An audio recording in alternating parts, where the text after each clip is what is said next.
Hey, yo, what's up, y'all? It's your boy Mike Rashid. Party Tour Body. We have a special guest. He's not just a guest. He'll be a host from time to time on here with us. We got my man Mac Trucc. How you doing, sir? I'm doing pretty good. This is DJ Soda Biscuits. This is not DJ Soda Biscuits. Okay. That's what's up. He's trying though. Yeah, he's been. Look, for y'all don't know, we've been in here about 20, 30 minutes, and he's been working the soda biscuit angle for the entire time, and I've been ignoring it. Yeah. I've ignored it the whole time. I think it's hilarious. And I've been egging him on. Yeah, that's the problem. Mike says nothing, and I'm just like, yeah. Like, do and it, what do do you it. put on the biscuits? All right. So what's good, Mac Trucc? How you doing, man? Oh man, I'm blessed. Can't complain. That's what's up. So let's dive right into it. What's going on in your world? What's new? I mean, for those who don't know who Mac Trucc is, like, let them know. Pretty much what's going on in my world right now outside of my own brand, which is the 18-wheeler movement and everything, is pretty much jumping on board with you guys with the Ambrosia Collective brand and everything. And I shall say it has been challenging and a breath of fresh air at the same time. And right now, I know a lot of people have been confused, like, why is Mac Trucc promoting somebody else's brand and all of that? And what they fail to realize is more than a brand, it's a lifestyle, it's a movement. And everything that you guys produce and promote is about wellness, health on the inside. And with everything that I do in my lifestyle, it's just self-explanatory. It go hand in hand. So it's easy for me to be able to jump on board with it. What's the difficult part? Or challenge, you said. The challenging part is pretty much putting 100% in both situations, mines plus you guys, to where that now I see you guys as mines. It's like pretty much like it's my brand, you know. So, and to not let the supporters that I already accumulate feel like I forgot about them and everything. So. That's the most challenging part about it all, is still trying to stay focused in both angles, both directions. Right. Yeah. What's your take on that, Sean? Well, you know what I think is so unique about the Ambrosia brand and product line and movement? It's not about us. It is a journey we started because we had a desire and a calling to go towards it, but it's not about us. It's not the Mike Rashid brand.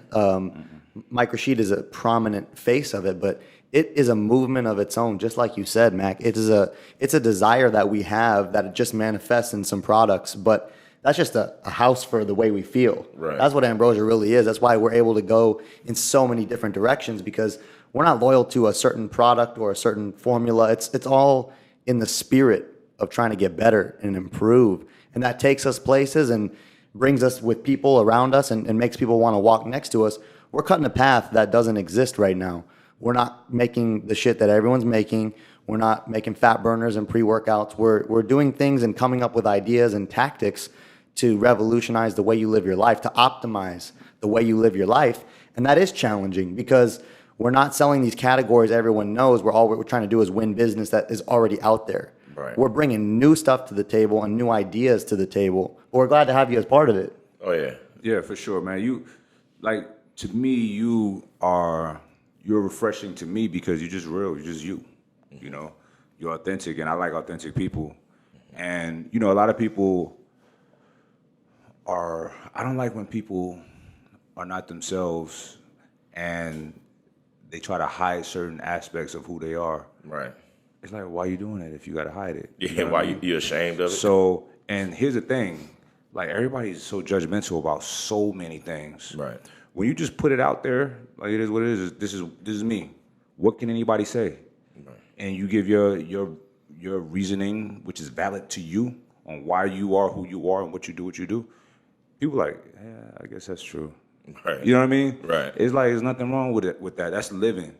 You're not living when you're not comfortable being yourself. Exactly. You know what I'm saying? Mm-hmm. And there's a lot of that. And I don't need those kind of weird people, those weird vibes around. Did you see the episode of My Next Guest with Letterman with Kanye? You watched that one now? Yeah, I gotta watch it again though. There was a part where Kanye said he loves when people are the most authentic and fullest version of themselves. Yeah, I saw that part. And I do feel like you're like that all the time, Mac. Like you just don't really turn off. You don't pretend like you're some other way for really anybody. You Right. do what, you don't really have a filter in all the ways that means. Like you always just say what you're thinking, and it's just like, well, hopefully everyone who's around can bear this piece of information I'm going to share, because I can't really not say it because what I think. Right.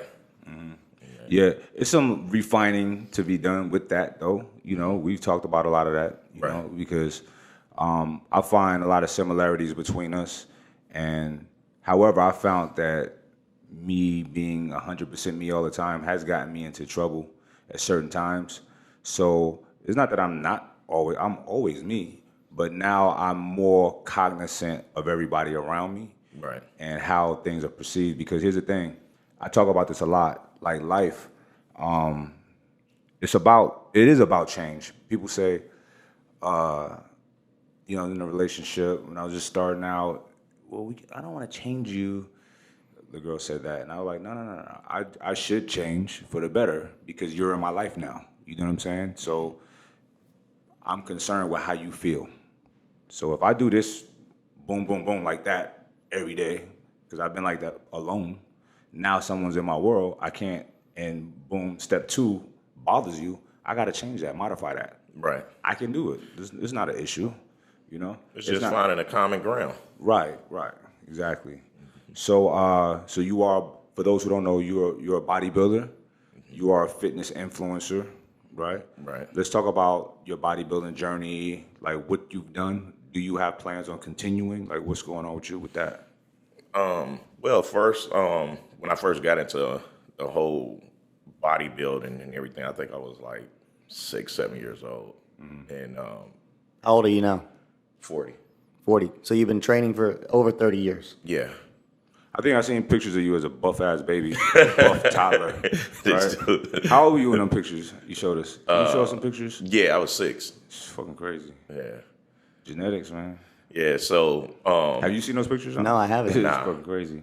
Have Jamie pull them up. Jamie, young Jamie.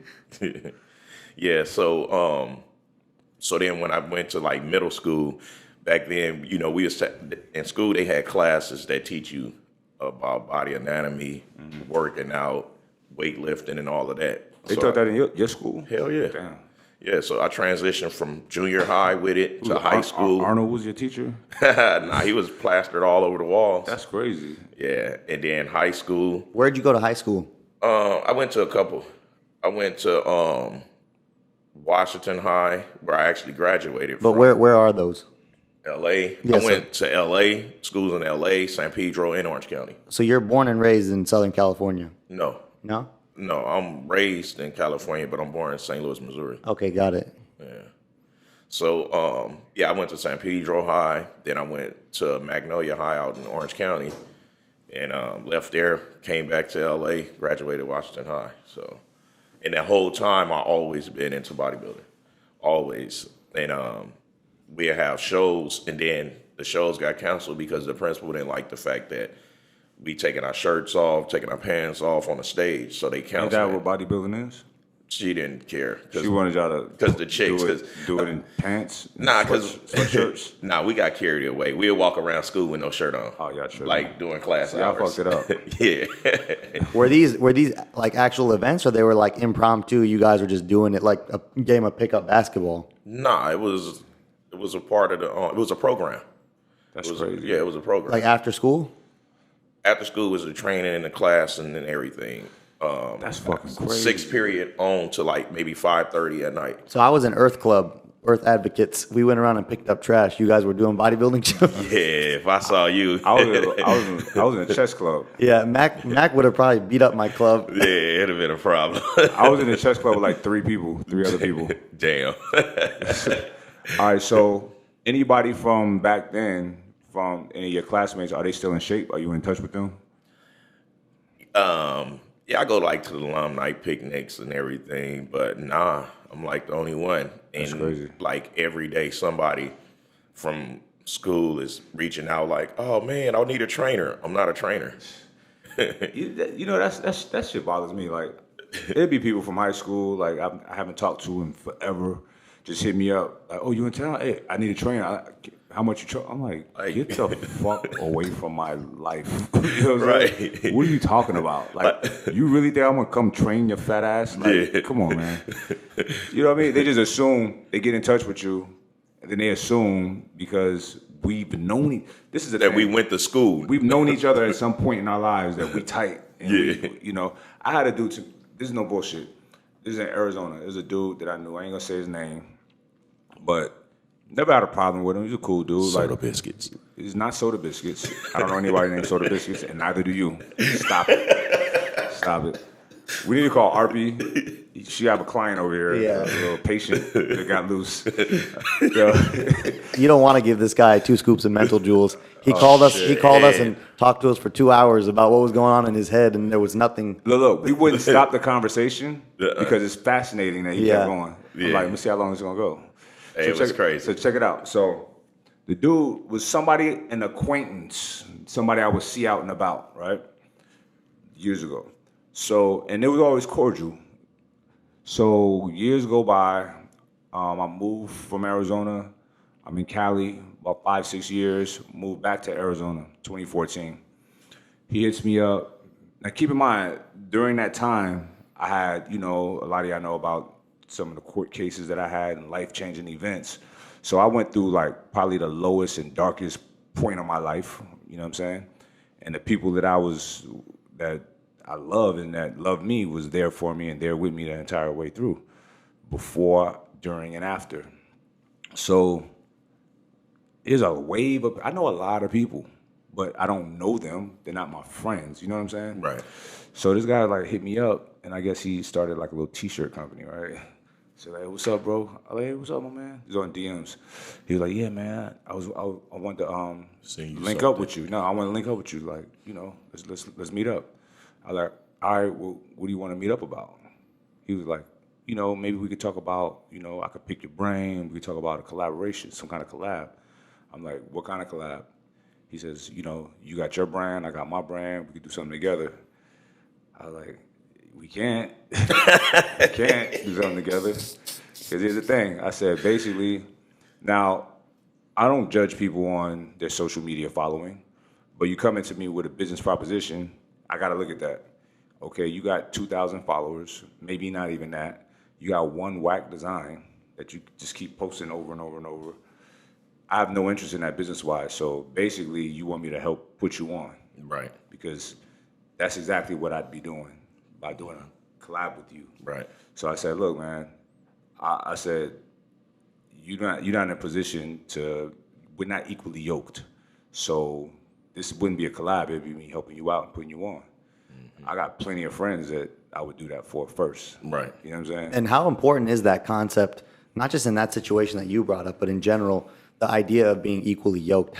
That's so important in It is. everything that we do, sure. in business, in personal relationships, in professional relationships. It doesn't matter. It's so important to create value for the people around you. I think we try and do that ourselves. Sure. And Mac, you do that where you give Ambrosia and give us a really good effort, and thus we try and match that by, like I was talking to you the other day, we try and make it so you feel like, damn, these guys they really care about me. They Right. really understand that I'm trying to help them, and they reciprocate that. Right. So this idea of being equally yoked and balanced and trying to, like we always talk about, outdo the other person's effort, if you guys can carry that into your lives, you're going to get so far. So far. So far, just by trying to create value for everyone around you. And you're with people doing the same thing. Yeah. This is a good situation. But you know what? You do have a way of attracting other people who are useful and have an energy like that by being that person. Right. So like there are people I know who are constantly talking about what everyone around them is not doing and not focused on what they're not doing. And you know, you could sit there with that person and pinpoint all the areas that they're weak and they could improve. There's no point to do that. We should each do that ourselves and be Right. like, am I doing the most? Am I doing everything possible to make the scenario I'm in, whether it was a relationship or a business, successful? Or am I just reflecting on other people's efforts and looking for that to be the fix when really I could do more? Right. No, very true. So this guy, so I told him, I I got people that are my actual friends that I would do that for.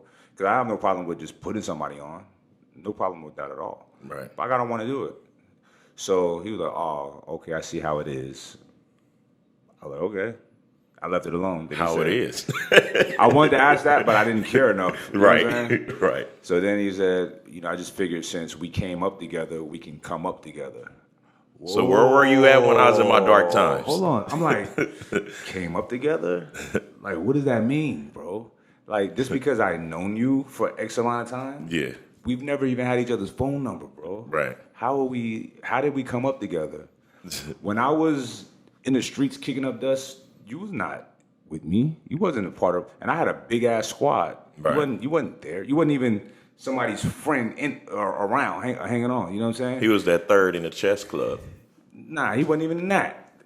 I would have a little bit of love for him if he was in there. You know what I'm saying? Right. So, and then when shit hit the fan for me, I lost everything I had. It wasn't obtained the right way, so I was like, fuck it. It's to be expected. Mm-hmm. A lot of those people back then was just laughing at me, making mockery, printing out paperwork of mine, like, look, he's done. He's never getting out of jail. You know what I mean? I don't know if he was one of them, but as far as I'm concerned, he is. Yeah. You know what I mean? So, I don't know, but you ain't my guy. So, it's just real funny how, like, some people will, they feel entitled to you. Yeah. It's like, nobody's entitled to nothing.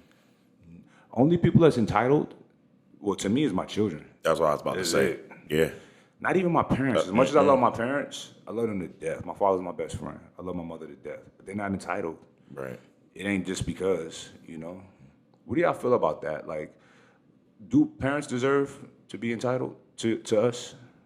Man, Well, it's funny. do we deserve to be entitled to their taking care of us or like their affections and stuff? No, I was as a child, yeah. I was because- examining the word entitled as you were talking in my head. I was thinking, that's a dope word, kind of, because it means that the right to that thing is given to you, like it's within you, entitled. Like the title to that, like let's just say it was a house, the title to it is within you. Right. If I was to break it down just by what it sounds like, so that's a dope word. So the idea that's been bestowed upon you. So yeah, I think your children are entitled to your caretaking. Like it's within them just for living. No, I'm saying, but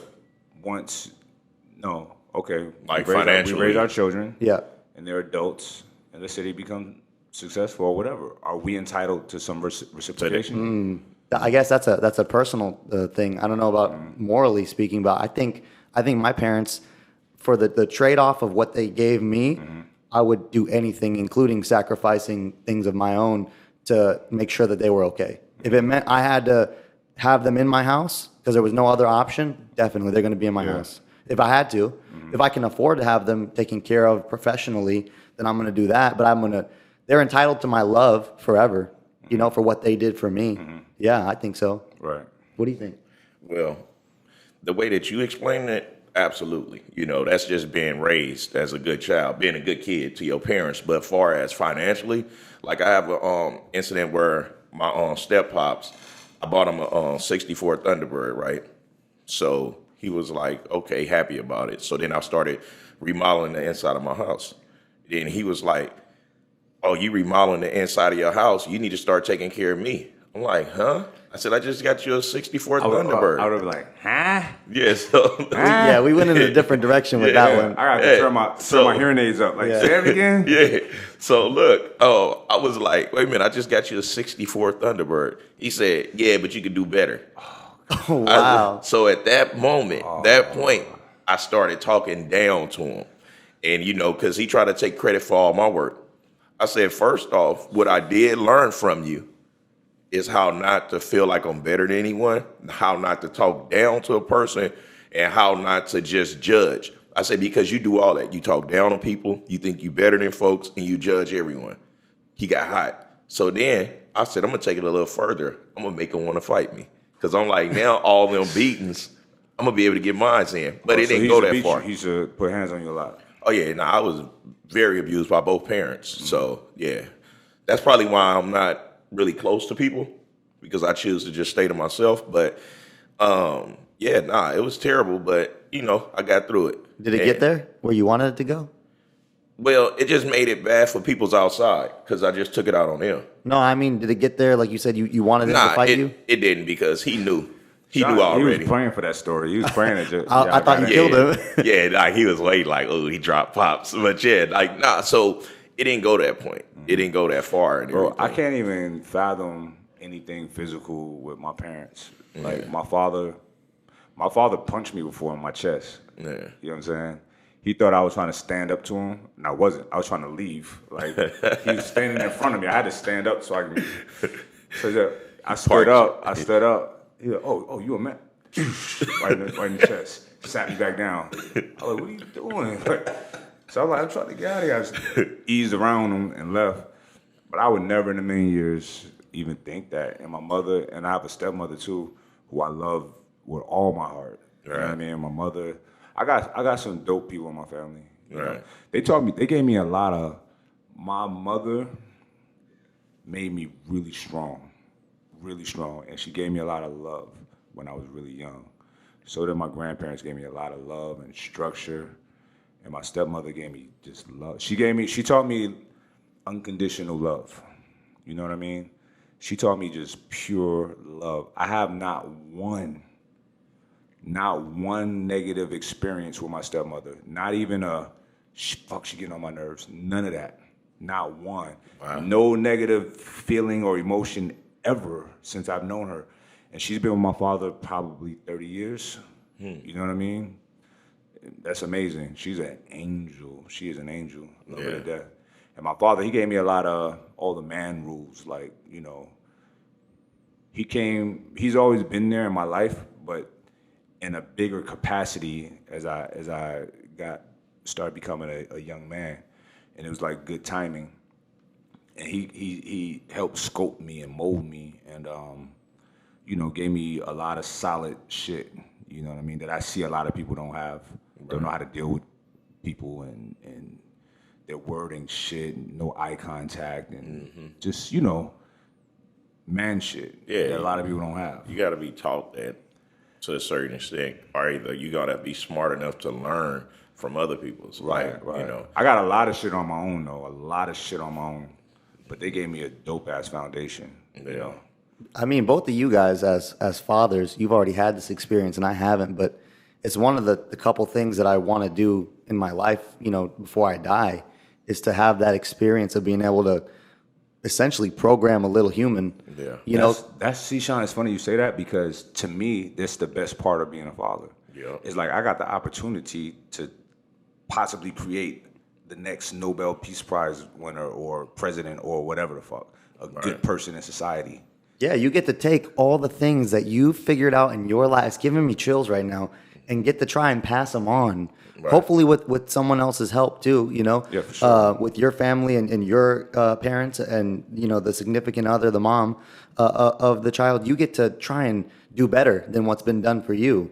And I think that's what my parents did. And as I look back, it's like all the things that they taught me, I'm still walking with them now. It's so crazy that they had that opportunity, and I want that opportunity. And I hope, you know, that's essentially what keeps the human race going, is that opportunity. But like, it's something to be taken very seriously and something to be commended for. Doing a good job as a parent, that really sets all the culmination of this generation's efforts will dictate how the next generation goes, and so on and so forth. So all the dads like you guys, who I think are both very, you know, family oriented and taking care of your kids, and not just financially, but also ethically, morally, and responsibly, like being programmed. My memories of my parents don't really have much to do with money. We were a middle class, upper middle class family. We were never rich and never wanted for food or any like basic things. But what I remember is the way that they cared and the way that they taught me lessons and showed me, not just through words, but through their actions, how to be and how to operate. And I'll never forget it. And I want to pass it on. I'm excited to pass it on. I think you're going to be an amazing father. I'll tell you guys one of my greatest fears in the whole world. There's not a whole lot I'm afraid of, but I'm really afraid that I'm not going to be able to be as good of a parent as they were. Because I'm like, how did you put up with me? How did you guys not break? How did you just keep going? And like, I think about the times where my They're mom. good people. They're Good people don't break. It's amazing, and I want to pass that test too. Good people are anti-fragile. Good people will get, like, all right, so I'm not religious at all, but I love the story of Jesus, right? Think about when he was carrying the cross. They were throwing shit at him, hitting him, yelling, spitting, cussing, scratching. I feel him. He carried that bitch. You know what I'm saying? He did what he had to do. And it's like, that's what you do. Like, I always bring shit to boxing. Boxing is so hard. You know what I'm saying? But it breeds some really good people because, Sean, we were talking about this the other day in the sauna, like, physical pain, enduring it, is just like enduring emotional and any kind of psychological stress and all of that. It's all connected. It's all one. Matt, we was talking about how people separate the mind and the body. Like, oh, mentally I could do this, or physically. No. Mental, physical is all the same. Right. No, there's no difference. It's all here. It's Right. all here, right? So, you know, when people are day in, day out, go through shit, and what parenting is hard, bro. You know. And like Sean said, he's like, how did they not break? It's like, you can't. They're good people. Good people don't break. They hold firm, you know? And just like, you know, it's some bending that happens. Lao Tzu, he talks about like bamboo. It will bend, but it won't break. Right. You know what I mean? That's how we got to be. You know? That's it. That's crazy. I was brought up totally opposite from y'all. I got up every day. My parents told me how I wasn't going to ever be nothing in life. You know what I'm saying? So listening to y'all's story, it just brings up a lot of things that I used to wish for. That's why I'm like that with my kids. You have the opportunity to, bro. Yeah. That's what's incredible to me. Like I told you, every generation is gonna pick up. It's gonna pick up where the other ones left off, bro. And you get to do it way better now. You know, I see your little one out there, and I know how much love that you give them. And that had to start somewhere. I think my dad had a story that was similar to yours. My dad hated my grandpa because of how he treated him and how he told him literally much the same. My dad literally left his country and came here with the goodbye message from his dad that he wasn't going to make it. Good luck. Figure that out. T, you got some napkins? But bro, I applaud you Yeah, for bro. coming out of that, For man. real. And here's the thing, Mac. You a good father. Listen, every time I'm talking to you and like, yo, let's do this, let's do that, you like, I got to make sure the kids are situated first. You know what I'm saying? That's what it's about, bro. That's what it's about. You a good father. And here's the thing. I got issues with my parents. Everything wasn't perfect, but I think they tried their best. And my parents, just like your parents, I'm sure, we come from, like, people don't realize, like, the impact that black people in this country going through slavery have on us. It wasn't that long ago. For those out there who just deny the shit legally was over, 300 years ago. You know what I mean? Legally off the plantation. But we don't have our families were decimated. You know what I'm saying? And then we still dealt with all the bullshit, the Jim Crow shit, the institutionalized racism, all of that shit. We still dealt with that. Still dealing with it now, right? So, you know, and black men is targeted. It is what it is. So it's like, you know, the black family was just really fucked up. Mm-hmm. And we got to make the change. And we're doing it. You know what I'm saying? Right. We're giving our children stability and shit like that. You doing it. I'm doing it. You know what I'm saying? Right. Your little one, summertime, she right here with you. That's dope. I love that. When you like, I'm gonna have to bring her, like, what are you telling me for? Just bring her. That's what's up. You know what I'm saying? But I feel you, bro. I've been through the shit too when I was a kid. You know, it wasn't all peachy. My parents, I know they love me. And I told myself this too. When I was a young man, I said, I'm not gonna judge them for some of the shit, because shit, when I became an adult and realized how hard life was, I'm like, okay, because I was a dad at a young age. So I was like, yo, I'm not judging them, because we just people, you know? Yeah. And they didn't have no support. They didn't have no nothing. My mother been on her own since she was 15. Her family, like a lot of her family, I don't really fuck with. You know what I mean? It was me and her. Man. You know? So, you know, like, it is what it is. Her mom, I don't call her my grandmother. My grandmother on my father's side was my grandmother. My mother's mother is bad, but I always say, fuck that lady. Right. That lady put my mother out when she was 15 years old. My mother had to deal with New York City at 15. A country girl from Florida had to deal with New York City at 15. Yeah, You know what I'm saying? That's crazy. How many kids do you have, Mac? 4, 3 girls and a boy. How old are they? Well, one about to be 19 in a couple of weeks. That's the oldest? Yeah, 2 10-year-olds and a 7. Wow. I mean, and that's what I was saying. You're not just course correcting your own life and doing better than what was done for you.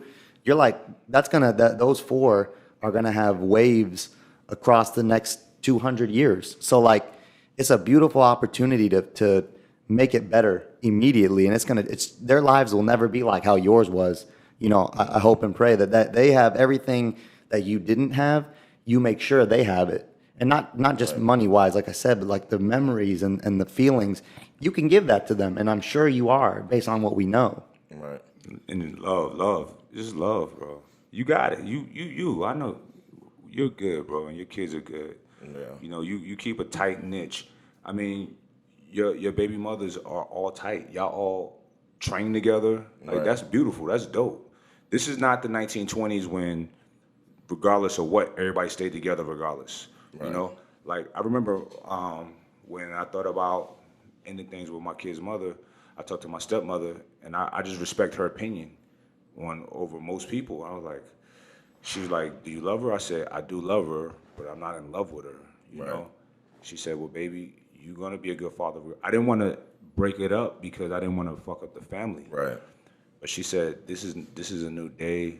Co-parenting exists. You're going to be a great father regardless. But if you don't love her, don't be with her. Right. And my stepmother's a religious person. And, you know, religion is why people will stay together regardless of how fucked up a relationship is. So, you know, this is a new day. This is not the 20s. You know, it is what it is. If it ain't right, if it ain't love in the household, don't do it. Yeah, because the see kids love. gonna feel it. Right. They gonna feel and it my thing is, I regardless. want my kids to see a loving relationship. You know Right. what I'm saying? So, because I want to just give them love. So, you know, you're doing a great job from what I can see. You know what I'm saying? So, Tell me this. How did you get, so you guys were doing those, back to your childhood, you were doing those bodybuilding shows after school. When did you ever compete in your first like sanctioned bodybuilding show? My first show was 2000. 2000, and was that out here? Yeah, that was everything been out here. Yeah, that was like when I went to college my first year. So I wound up jumping in a bodybuilding show there and actually did well. Wound up taking best pose and overall. You won the overall of that show? Yeah, And you've won the overall, I think, of other shows too, right? yeah, I think I remember out here, like some of the muscle contest shows. right. So tell us a little bit about that. Well, I was doing natural league for the first 10 years. I was just doing natural bodybuilding. And there's a lot of people who probably don't know what that is. That's bodybuilding where you get drug Drug-free. tested. Mm-hmm. Yeah, drug free. You can't even take fat burners, you know. So I used to have to take the water piss test, the lie detector test, and all of that. What And, organization was that with? Yeah, UNBA. Okay, got it. Yeah, UNBA. So I happen to like those people. Do you know them? Doris and Eric? yeah, The people who run that show? yeah. I happen to love I those used to go two. to their house. Yeah, they're cool people. And so that's as opposed to the more known type of bodybuilding, which is where not necessarily that they're telling you to take steroids or drugs, but it's not tested for. So you can if you want to. And that's where you see the really big physiques usually. Absolutely. So before, I wanted to take my body to its full potential. So I did the natural league for about 10 years. Then I just quit bodybuilding for like 6 years because I was like, nah, I don't want to cross over. Nah, I don't want to take this because I was non-educated about the different enhancements. So when I did decide, I was getting pressure from my older brother, like, man, you start taking this, you'll be way stronger than what you are because you're already strong as hell. I swear, when I did do it, I lost all my strength. Like When everything you reversed. hopped on gear, Yeah, when I hopped on gear, all my What because is- my why is muscles was that? getting too fatigued, too quick. so you couldn't train the way. I couldn't as train hard. really, Okay. so I'll be literally like 15 minutes in, then my pump just is unbearable. But you look great, Yeah, but I didn't care right? because like I was into lifting heavy, Mm-hmm. and so when I did switch over, I was 33 Mm-hmm. when I wound up doing that, and I was doing terrible on the stage because I didn't know nothing about fucking enhancements. Right. You know. So you wasn't doing it right. I wasn't doing it right at all. Okay. Yeah. So then when I did started learning and getting advice from different individuals that was at a higher platform is when everything started clicking. Everything started going pretty much well. And then I started winning shows, taking first place, second, third. My worst, like I never knew how to lose until I did the USAs. I did it twice. And I got my ass handed to me. USA's is when you win that, you go pro, right? Yeah, Okay. that's national. So, like I got my ass handed to me twice. So that was an eye opener. I'm like, What did you place? I didn't place. Oh shit. 16th is terrible. Shit. Those are tough shows to compete in. That's Yeah, the they're best like- all you're damn over near the a pro. U.S. Yeah, because everyone who's in that show has won a show. Right. So that's a tough crowd. Yeah. Right. And like that's like the show to be at. If you know, that's the Olympia of amateur. Okay. Yeah, so I didn't place both times. The first time I rushed it. I had got surgery. I had gyno surgery, and that was Did you get gyno from the gear? testosterone? Yeah, I was highly sensitive to it. So the good thing is when I had the surgery done, it was able to remove the whole glands without my nipple sinking in because it was actually floating on top of my pec instead embedded in my pec. So when they did the surgery, my chest lost a lot of size. So I had like a 12-year-old chest, and I'm like, nah, I'm gonna compete. Damn. Muscle development followed me for 4 months, and they recorded everything. So then I had a lot of pressure under me because they was like, "How is it? This is a nobody got the mainstream outlet videoing everything that he doing." Right. So I was already under. How did pressure. you get to that point? Yeah, how did you? Dave Burlett? Just was a fan of how you competed, how you looked on stage? No, what happened was Dave was in Venice Beach and he saw me and Rich Piana in the gym and I'm sitting down eating Oreos. And then I was offering Rich some. So Dave walked by and he like, damn, these dudes is eating Oreos in the gym. Right. So he was blown away because it don't look like I eat that type of way. Right. So he was blown away. And he was like, man, do y'all mind if I record this? So it's like, I don't care. So record it. It did big or whatnot. Then Jay Cutler seen the video. So we at the LA Fit Expo. Jay walked up, and I'm waiting because everybody's storming. I'm like, damn, I want to go. I want to go holler at Jay. Right. And for him to remember I'm the guy from the video with the Oreos was amazing. That's dope. He walked up like, you're the guy. What year was that? This was 2013. Okay. Yeah. Not that long ago. Yeah, Yeah, Jay's cool. He was just here. I see you and Jay's pretty cool. yeah, that's my Dexter guy. was here. You cool with Dex too? Yeah. You got a lot of friends in high places in this industry. Yeah, you could say that. Yeah, you could say that. But I don't use those as catapults. No, for sure. So a lot of people won't know that unless they catch me on a picture in the background or some sort like that. But because like I'm just designed to prove my worth by working hard. And that's the best way to do it for anybody, Right. Like there's a lot of I remember people were saying like, it's always when if I don't respond to a DM fast enough or some shit, they're like, oh well, you only who you are because of CT. I'm like, this is when I want to slap you in the face because I love CT to death. Our relationship has nothing to do with fucking social media. Right. And actually, we don't have many videos together. Right. I got 700 videos on my shit. You know what I'm saying? Yeah. So all right, bruh. You know, but you don't ride coattails, and that's what's up. You put in work. You have a solid. One of the things that drew me to you was the fact that despite who you might have been affiliated with at whatever time, you had a solid thing going on your own anyway. Right. You was always doing that, and that's something of value. Right. Yeah. Yeah. So, so back to the stage thing. So then, I wind up having a gyno surgery, and I wasn't ready for the stage, so I forced myself to do the USAs. Got my ass demolished, and I read the comments from the judges. They said he need more back, he need more chest.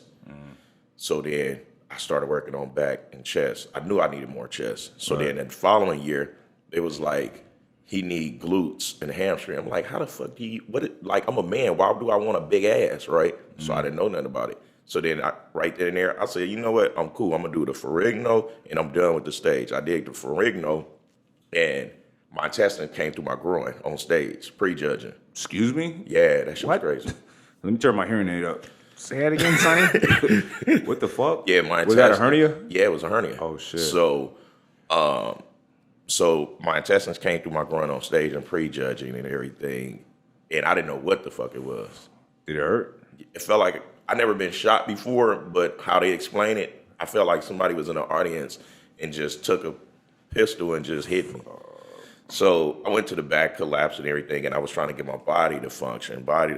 So by the night show, I just thugged it out, and I placed fourth there. I really felt like I shouldn't have placed at all because I couldn't hold my poses right. Right.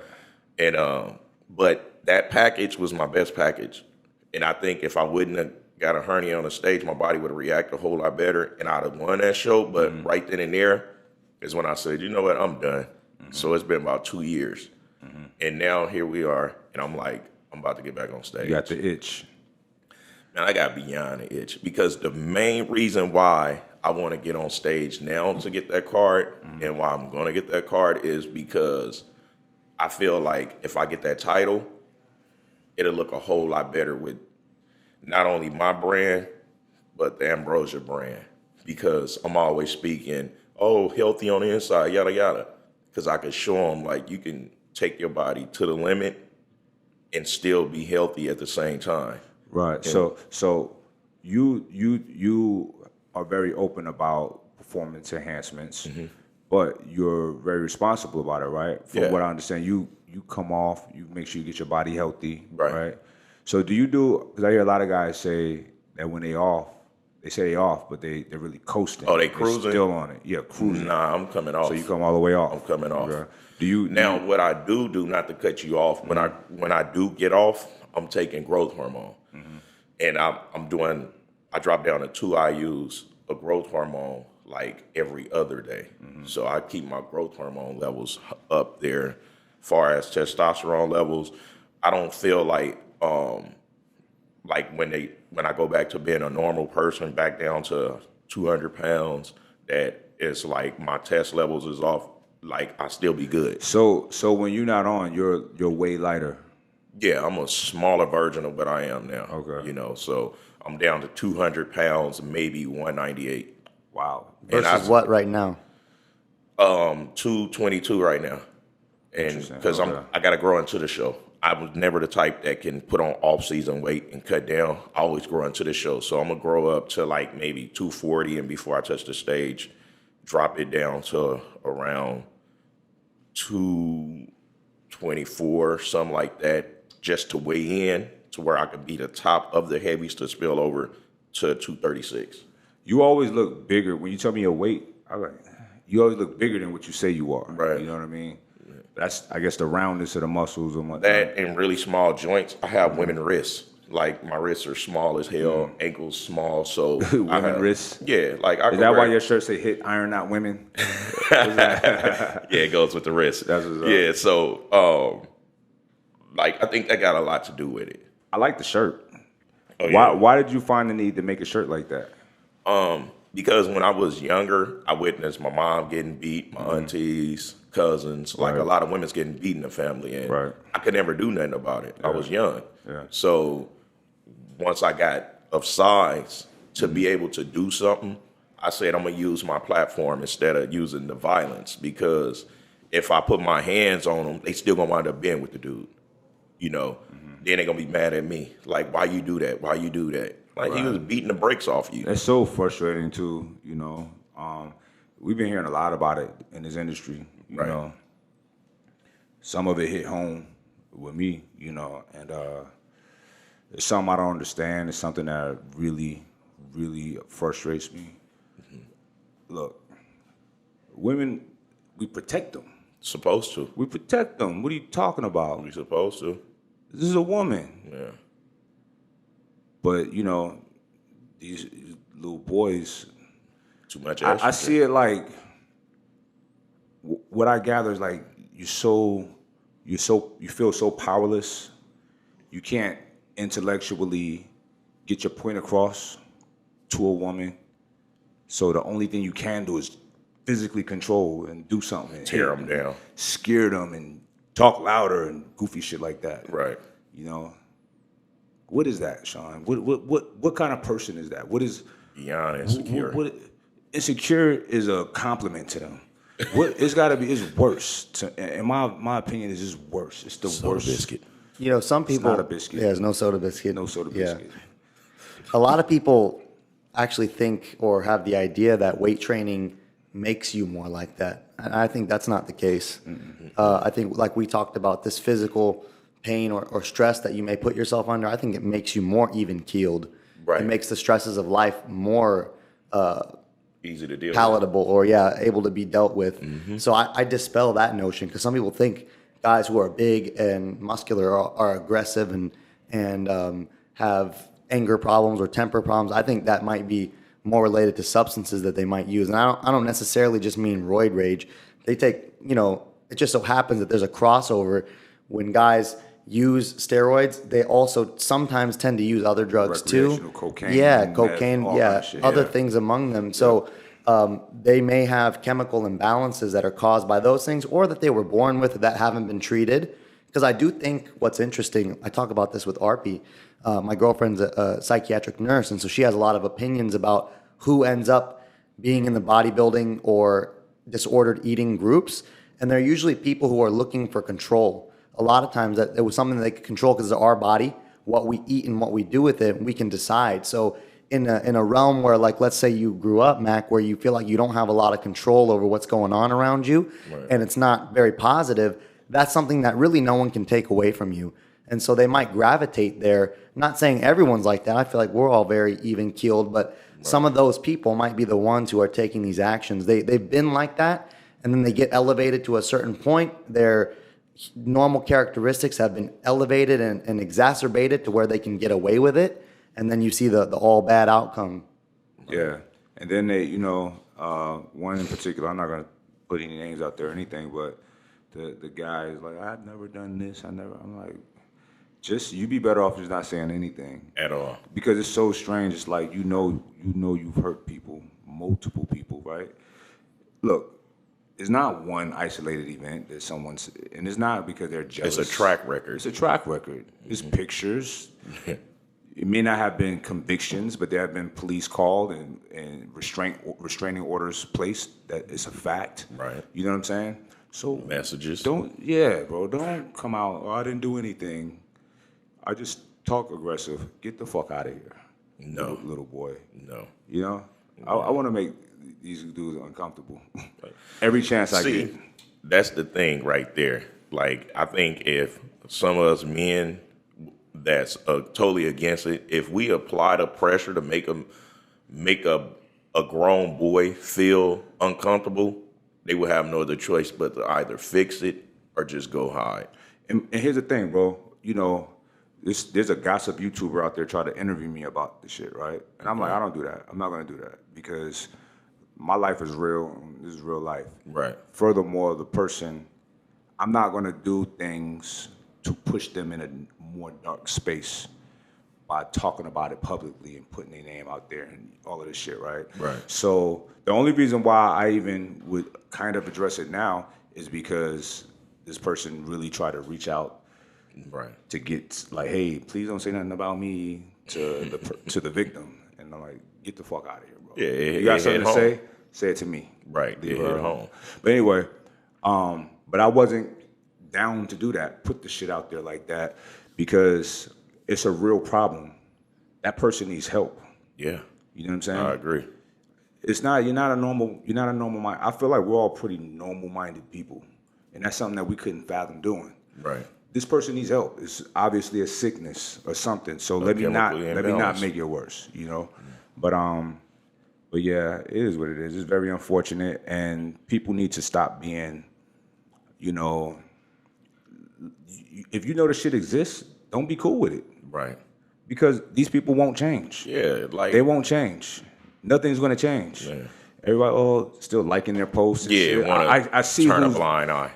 and I talk to other people who Against agree, but they're patronizing this guy, these people. You know what I'm saying? Stand the fuck up. I'm not saying you got to make a fucking big deal about it, but Right. stop communicating with. Right. Or, look, it was a dude I used to be cool with, and then people were telling me, this was a few years ago, that, oh, yo, be careful with homie, because he's not a good dude. I'm like, look, whatever. I'll deal with him on my own merit, and we'll see. Right. I give everybody the benefit of the doubt. And then there information that he beat somebody up, a woman, and multiple women in different states. And when I seen proof of it, I talked to him. I was like, look, bro, I'm not saying you did this or not, but if you did, you need to fix it. Right. You know what he did? He got defensive. He said, well, I'm gonna fucking sue that bitch. I was like, huh? So I was like, I can't fuck with you. Right. You know? So, but if somebody's in my circle and somebody's doing some bullshit, we gotta talk about it. Yeah. And I hope that people would talk to me if I'm on some bullshit. Absolutely. Give me the opportunity to correct it. Right. Like I'm gonna give you the opportunity to correct it. Yeah. If not, get out of here. We can't fuck with each other. You know what I'm saying? But it's people patronizing these people and being cool with it, and yeah, I know, but no, fuck that. Right. Fuck that. Yeah. Like, and I can agree with a lot that you're saying, and also have you had conversation when I kind of went out of pocket with certain like things that I post and everything, and you brought it to my attention, and right away I said, no, I understand. Like you right. I agree. And I fixed it. If I don't say nothing to you, I don't care about you. Yeah, that right there. That's the what way I I mean? took it. I don't give a fuck. Yeah, because you didn't have to go out your way to reach out to me about the situation. You see what I'm saying? Because a lot of people, they got a kick out of what I do. Like, right. Like I'm on a crash course. Yeah, they don't care. They, it's their amusement. And if you get marginalized or ostracized, they don't give a fuck. Right. You know what I'm saying? Right. But for me, it's like, just as men, that's not how we want to conduct ourselves. Right. You know what I'm saying? Right. And most men don't know how to take that type of criticism. And I agreed with what you were saying. Yeah. I totally agreed. Yeah, it's just. But it's like, this is not the time for that. It's not the place, and it ain't our business. Yeah. They ain't hurt nobody. Right. They just being goofy and whatever. Right. That's. See, if it was one of ours, like, get the fuck, delete this shit right now. Yeah. Why are you wearing whatever? You know what I'm saying? Yeah. But it's not. So fuck them. Yeah. You know what I mean? And most people, when you try to tell them about something that they're doing out of pocket, they get offended. They're going to be defensive. Me, right away, I'm like, no, I'm cool with that. Right. Because I value your opinion. And I expect and respect that you're going to always be honest with me. Mm-hmm. And like I told you, like, yeah, I knew it was kind of like wrong, but I still did it. I know it was wrong. You know what I'm saying? Like, I still did it, but by you validating it, it made it easy for me to be like, yeah. This is what, like, people like to post the cliche shit, steel sharpens steel, brother. Yeah. No, that's steel sharpening steel. Right. The uncomfortable conversations that you got to have with people that you care about. Yeah. If you don't have those conversations, you obviously don't give a fuck. You really don't. Because it's a way to communicate to people. Even if you, like, hey, man, I don't really know how to say this, but please don't be offended. But, it's always a way to bring, a tough conversation up, what I'm saying, or a topic, or some kind of constructive criticism. Remember, y'all, I said constructive criticism, not just criticizing just to criticize. Right. A lot of people default to that for whatever weird reason. But, like, I got you, bro. I got you. And I hope y'all got me. And to bring you into what happened was, look, I went on Instagram. I saw something on the wall. He knows what it was. Yeah, and I posted it. And I said exactly what I felt about it. And a lot of people's agreed and, got a kick out of it. My phone rang. It's Mike. I said, oh, yeah, I know what this is about. You know what I'm saying? And it was about what I thought it was like, about. Wesley? Yeah. Soda biscuit. And Have a seat, Wesley. Hey, our volume went up high as hell right now. Yeah, what happened? We went into the matrix. There just we now. go. It was uncomfortably loud for a minute. Yeah. You know what? It is a lot harder as a friend to take the uncomfortable step to bring something up that you feel needs to be addressed, or at least like given your opinion or outside perspective to your friend. It's way easier to just enable them to keep going with, in this day and age, a like, or previously like just laughing and watching them, if it was in person, let's say, making a fool out of themselves or doing something funny, you know. I remember you took it very seriously when Chiron was acting like the funny guy, you know, in class, because everyone laughs at the funny guy until he's got nothing, no more jokes left, and then he's alone because no one wants to be around anymore. They're not going to stand up for him when he doesn't have anyone's respect. You're not taking it serious. It's like a king in this court. Bring my royal fool in here, entertain me, dance, laugh. You know what I mean? Right. Like, no, knock it off. Yeah.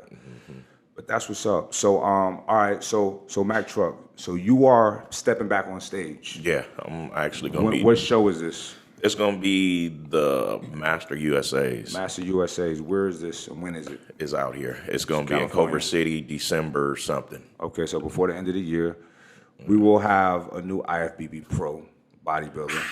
Soda biscuit. No. I almost got it. No. If you win that show, we'll make a soda biscuit T-shirt. That's what I'm saying. I think we have to. Hey, look, remember we I'm was not joking agreeing to this. around? Mike doesn't agree. Hey, look, remember we was joking around? You was like, yeah, you know, you win a master. It's not as, what'd you say? It's not as braggable as a national. What'd you say? Oh, if you win the Masters Nationals, it's not as big of a deal as if you win the regular Nationals. I was like, yeah, Mac had to wait and do the Masters division. Yeah. Hey, and it's crazy because, like, those that do know I'm doing it, like, why you just want to do the open? Why you? Because, man, you'll kill. I'm like, why wouldn't I take advantage of my age? Fuck And it. you know what I'm saying? You're 40. Yeah, like, why I wouldn't take advantage of that right. and go get what's mine? Like, I ain't mad at it. yeah, like, they Not mad at crazy. it. Like, Is the age for Masters 35 or 40? they got the 35 plus and the 40 plus. And you can get a pro card for each of them? I don't think so. Just the 35 one? See, I think it's the overall with the 40. Like, once you in the Masters, I think it's just overall. Now, they do have weight classes. Tamer told me that there's weight classes. He was like, yeah, you getting ready for a show? I said, yeah, like 5 months from now. He looked at me like, what? Like, you could, yeah, I'm not going to do one now just because I can. Because I want to keep all of my attention on what we're doing, you know. And once everything starts slowing down within October is when I can put more coal into the fire. Okay. But until then, that's why I picked that show. Because I could have got ready for the USA like and the Nationals. people that lift look better when they hit 35, 38. Yeah, that old muscle you get just- that maturity. Yeah. So, all right, who you got for the Olympia? It's a weird year. Man, listen, the same motherfucker I had last year, Dexter Jackson. Okay. And the year before that. Okay. You know, because I'm the type of person, I'm not fit to go off of who I think look good right then. In a picture. I'm going to ride with who I ride with, you know. Right. Like when I was doing a seminar when we was in San Jose, when I told him, I say, I gravitate to those who physique I can mimic, which was Dexter, Chris Cormier, Flex Wheeler, Kevin Lerone. It was those. Right. I couldn't be a Ronnie Coleman. Right. He was too wide, too big. Right. I couldn't be a Jay Cutler, too wide, too big. You know, I'm small, you know, but I'm big at the same time. So I had to gravitate towards that. And right now, out of those that who I looked up to, only one is still competing, and that's Dexter. So I think the top three is going to be. I want Dexter to win for real. Right. Dex, Bonac, and Rolly. no, my man who just fucked. Oh, you talking about He just went to Kuwait. in Kuwait. Brandon Curry. Yeah. I think it's going to be them three. A lot of people think he might win. Yeah. He might Yeah. come in and steal the show. But speaking of Rolly is the highest placing guy from last year. Yeah, but Rolly have not been looking like he looked last year this year. But we haven't seen him yet. Yeah, Seen he Instagram competed shit. this year. Did he? Yeah, and he I didn't don't- bring. You know he's gonna. Did you see any- this recent picture of him? Yeah, see, that's the thing. Crazy. Rolly is huge as fuck, right? But he have no symmetry, right? And, Yeah, but and he well, when he you say can't- no symmetry, what do you mean? symmetry, like smaller waist, like you know, like A lot like of how guys don't have that though. a lot of them don't. But we seen last year, symmetry is what won. Okay, so there's a big debate on whether Sean Roden won or Phil Heath lost because he had the gut issue. Well, What do y'all think about that, honestly? What do you think, Sean? I think being, as the way sports normally goes, especially contests that are judged like this, if you want to beat the champ, you usually got to knock him out. And I think in this case, the only way that, like you said, that Phil would have lost is because of his stomach issue. And we've had some ability to talk to him and hear from him about it, but also just to recognize what happens. It's all the incentive to keep whoever is the Mr. Olympia, to keep them as that. Right. So when Phil came in and beat Jay, he knocked him out. Like, Jay, he had some issues towards the end of his career, but he got knocked out. He went from first to I think, did he go to second or did he go to fourth? No, it was second. he went second. that Second, year. yeah. So he got knocked out, and a new guy came in, and that guy was a dominant figure. That's how it has to be. That's why Jay could never quite overtake Ronnie in his prime, because he couldn't knock him out. He was matching up with him a lot of times, and he looked great. Right. But you have to knock him out. So I agree. I think, It took Ronnie made Jay great. yes. It took Jay a while. I mean, Ronnie was older, to develop into what that monster that he became. But Ronnie, I mean, when you're going against Ronnie, you got to be great. Right. Ronnie was so fucking impressive.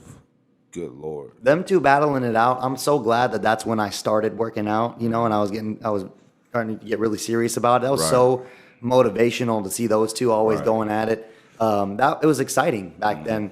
It was almost like more exciting because you didn't know quite as much as you know now in terms of like social media. Right. It wasn't a thing. Right. They had the training videos that they put out that were like carefully put together. DVDs, Right. shit. Yeah, and even on YouTube, but you didn't have that daily access into their life. So it was like the anticipation. That in the magazine. Yeah. Like, I had stacks and stacks of that I shit. used to have the magazines too. Then I just started getting like, this is all ads. Fuck these magazines. Yeah, they went I'm to reading ads. an article. I'm thinking it's an article. I'm like, this is an ad too. They trying to did sell a you good job. something. Yeah, y'all did Yeah. a good job with this. Yeah. Y'all tricked me for a minute. Yeah. They call them advertorials. They put them in there where it's like it looks like an editorial, but it's an Yeah. advertisement, hilarious. long form. Yeah, It's very hilarious. effective. I mean, that's like the print version of a video sales letter. Right. You don't know what it is. You think you're learning, and then all of a sudden there's something for sale, and you're like, It's a I need pitch. it. I Yeah. need it.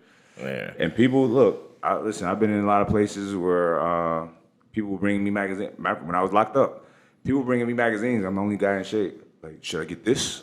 I'm like, man, get that shit out of here. Right. From the back of a magazine. Right. It'd be like, if you like Anavar, you'll love Anazar. Man, You know what I mean? that's the worst. That's hilarious. That's the That's worst. like the cologne. Like, if you like red, you love crimson. You know what I'm saying? Crimson. All right, but look, we got to wrap it up. Mac Trucc, thank you for coming through, my Yeah, brother. yeah. Just wanted to give the people an introduction, a proper introduction to Mac Trucc. Mac Trucc is a really good dude, a solid guy.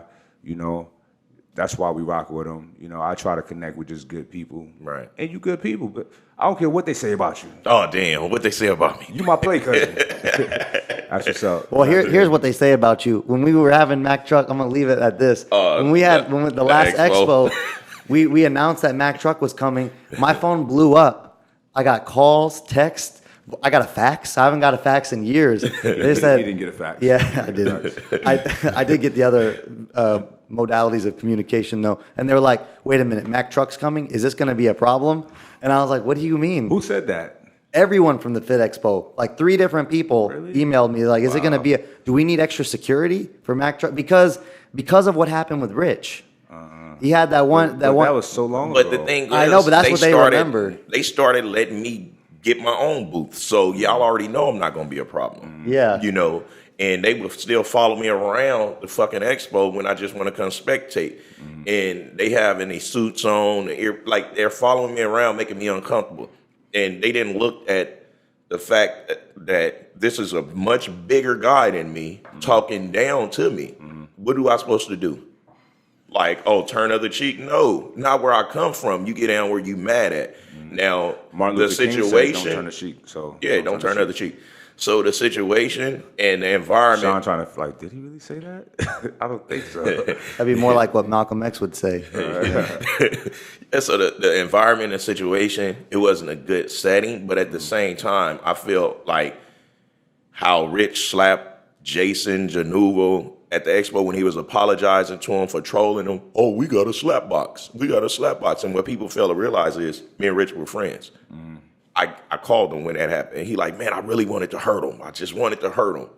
Like, you didn't want to just, so you wanted to hurt me that moment, but you didn't think that I would do what I was going to do, you know? And it was over with until his guy ran up, and then that's when everything went haywire. So they was making it seem like Mac Trucc come to start shit. You don't go starting shit with 501s, jewelry, and a bag of T-shirts. You go starting shit with black hoodie, sweats, everybody with nothing on. You don't go with your name blasted on the shit, you know? So for that to be over with and for them to still apply pressure with watching me, it made me feel uncomfortable to where I was pretty much ready to just say, fuck all the expos, fuck the 12 years and all this are going. And then when I teamed up with you guys is when I was like, fuck it, I'm gonna give it another shot. We did the Anaheim. They didn't hail me, but they still walk up like, are you good? We gonna have any problems? They'll still do that shit, right? Well, And you brought it on yourself though. yeah, of course. You asked for that. Yeah, like But I take it. They I let take go. it. They eased off though. Yeah, now they did. Yeah, Now, they eased off. and it's funny because Helen, I think that's her name. Remember when we had to get the wash tank and all of Yeah, that. yeah. So when a woman was walking me over there, she was introducing herself, and I'm like, "Yeah, I'm Mac Trucc." She said, "Oh my God, Helen told me that if I have a problem with anyone to come get you, because they won't take a little Asian woman serious to just come get shit, you." right. So they actually seen like, "Damn, this dude is really a good dude," you know? Yeah, I think they know that because we told them, we're like, look, whatever happened was first of all, it was in the past. And second Like, of all, like the 80s. yeah, it was, long, like decades ago. Yeah. It's not even that dude relevant. is- Yeah, That about 40, dude's 40 gone. years ago. Yeah. And, he's with us, and we don't It move that it way. wasn't really the 80s. Yeah. It wasn't really 40 years ago. Y'all not even paying attention. Y'all not even catching me on this shit. You got them on Google. Yeah, no, they see that. They see that it was an action that was of the past, and it has nothing to do with what's going on right now. We don't want. We're not afraid of a confrontation if it had to be had, but we're not going out there seeking that. Yeah. We're on our own path. We don't want any weird shit, Right. negativity, none of that. Yeah, We we dispel will that. separate ourselves from that and keep moving in a positive right, direction. right. But if somebody presses the issue, it's not going to be good for them. It's not going to be Man, good. Lord have mercy. But we don't want that at all. And that's real shit. We don't want that. Right. On that note, we up out of here. Yeah, I think it's a good way to leave. I think it's time to eat. Yeah, I'm gonna heat up my trifecta. Me too. I got a bag full right now. All right. A bag. A bag full. I'm gonna leave some in the fridge. Cause he always have food in here. I was like, fuck. They keep me loaded up, man. Every week, new But meals. I be having my shit at the house Yeah. though. But I got some for that ass over here. I brought some a la carte. Oh. Some bison patties. All right, y'all. Let's get into it. Let's do it. We See you outta on the here. next one.